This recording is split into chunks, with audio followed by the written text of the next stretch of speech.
Just before the break, we heard a couple of killer tracks from Mitzi. Now, the guys join me on the couch now.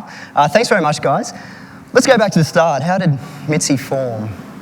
I guess originally Dom and I were in an earlier band, and I guess we wanted to sort of, I don't know, indulge into some different genres, some new styles of music. So we were kind of always into sort of electronic music and stuff like that. So we were just like mucking around pretty much, just having a bit of fun. And then we ended up winning this remix competition, and they asked us to play at Park Life, to play live, because I think they thought we could play live because we were in a previous band. And at the moment it was just Dom and I, so we were kind of like, it's too much of a good opportunity to sort of turn down. So we were friends of these guys.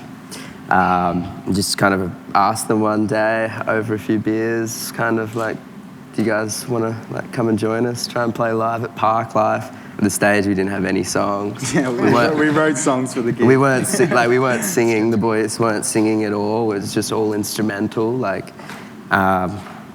But yeah, we played that Park Life gig, and the gig was probably horrendous looking back, but we had a lot of fun, and we all get along well. So we kind of just thought we'd give it continue the relationship, and yeah, that's how we started, really.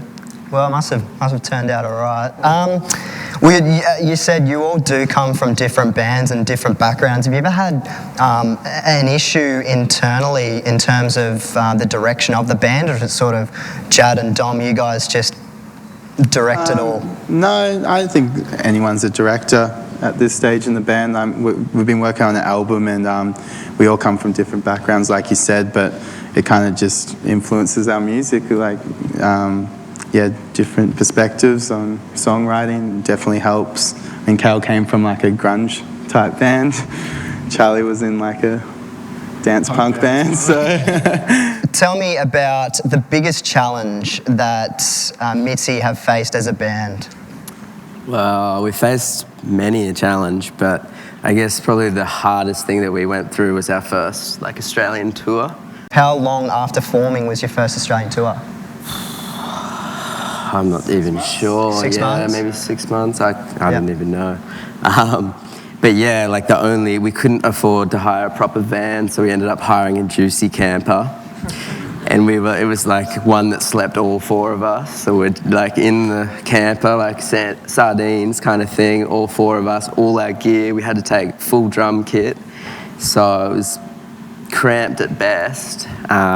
We got to Adelaide and we came into a bit of trouble where Dom sort of fell asleep in the van, and then none of us could get in, and then Cal ended up breaking a window to get in. And then so the next day we were driving back to Sydney, and it started raining and we got a broken window, so we had to pull over, sort of waterproof tape it up, the car. Duct tape and garbage bags. Yeah, with garbage bags. And then we're driving to Sydney all good, and then the car sort of just, I don't know, playing tricks on us. And we got to the point where it's unsafe to drive, so we pulled over, sort of ended up getting a tow truck, and basically he came, looked at the car and just went, oh.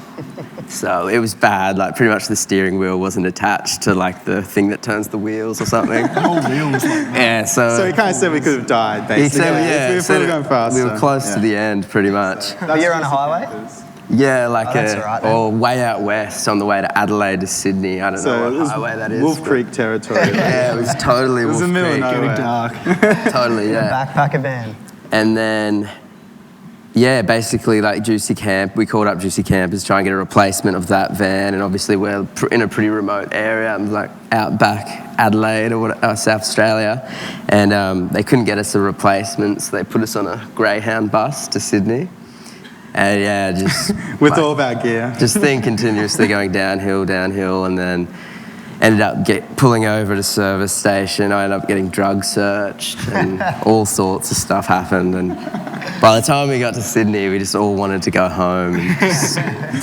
When you are making a track, what is Mitzi's formula when it gets from an idea or a concept to the finished usually product? one person comes to the table with an idea, and we expand on it from there. Yeah. So yeah, song's already half written by the time we all start working on it. But I guess we're all inspired by different things, musically, a lot of old stuff, old disco, I don't know, Talking Heads and... Yeah. I think that does come out in your music as well, somewhat.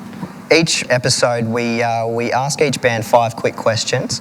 Now, I haven't told you guys about this yet, but the first one is, if Mitzi was an animal, what animal would it be? Liger? No.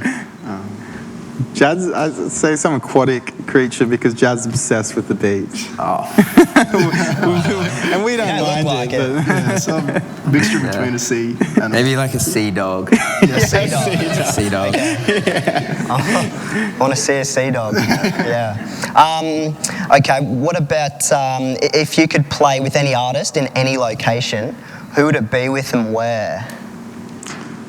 Oh, good question. Spice Girls. Well, yeah, Chic, Nile Rodgers in New York, where he's from, I guess. Yeah, cool. What do you guys do outside of music? Indoor soccer. Yeah, we have a team. It's like us and a couple of other friends.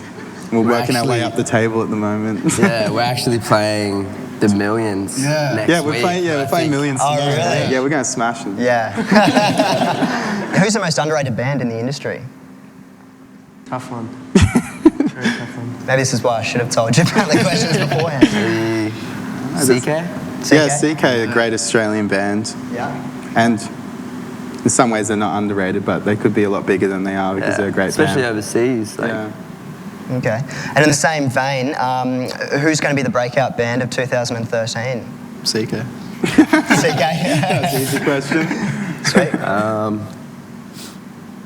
The Wiggles got new members. The Wiggles? Okay, Wiggles, new outlook. Wiggles number 2. I think they're changing their style. Yeah. Maybe some heavy metal. I think they're even getting like a black They're black getting a skivvy black- and a white skivvy. They're losing their bright colours. Sounds good. They're going like, I don't know, new metal. We'll look out for that. The new metal Wiggles coming soon. We'll hear more from these guys just after this.